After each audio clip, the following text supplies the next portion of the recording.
So at one point in the second half, I think it was even before you guys had taken the lead, Coach put his arm around you. You guys seemed to have a chat there. You remember what he said? What was going on in that moment? Yeah, he just told me continue to be a warrior out there and keep leading the defense.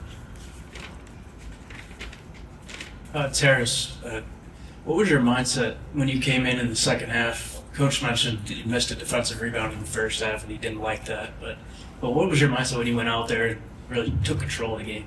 Yeah, first of all, I got to thank my Lord and Savior, Jesus Christ. I mean, putting me in this position and just going out there and fighting. So first half, I knew I wasn't giving it my all.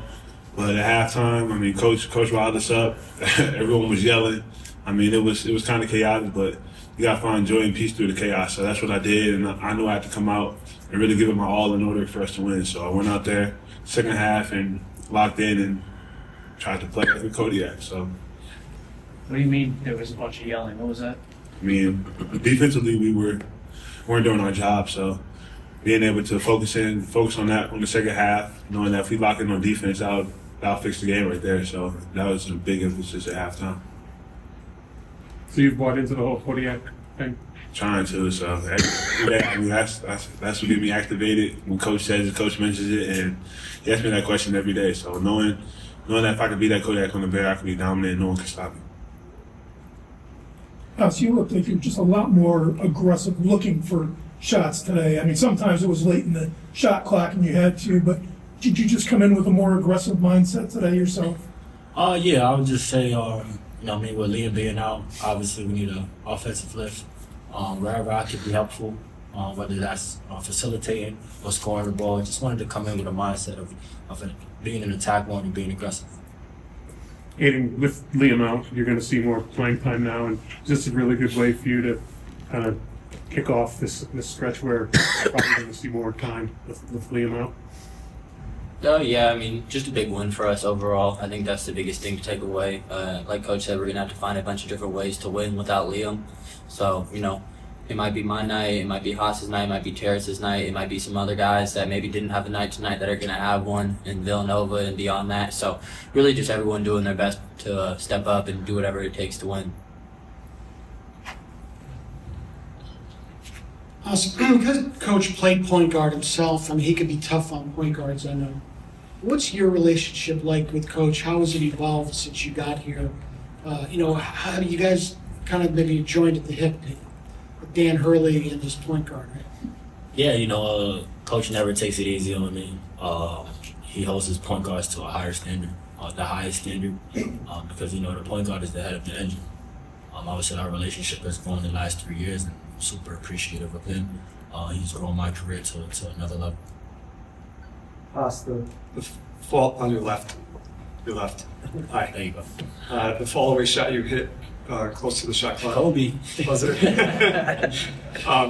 That possession, what initially were you looking to do with the ball? What did the shot look like when you let it go, and how'd you get it to going?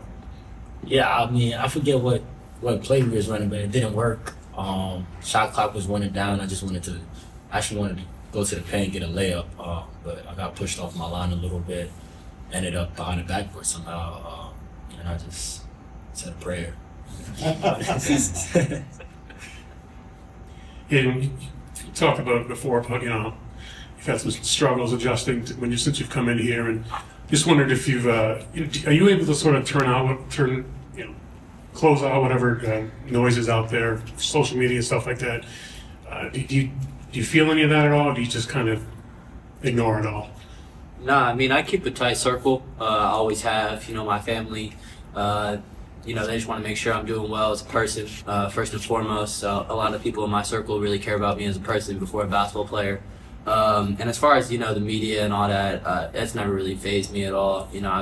I've kind of had to deal with this now for 3 years, and obviously it's a little different when you come to a bigger stage, but nonetheless, I think that things about me don't change. And then lastly, just credit to the coaches and, my teammates for continuing to, keep me up. There are a lot of times where I feel like people could have gone away from me this season, and they continue to rock with me, and, I want to continue to try to pay them back for the opportunity they've given me.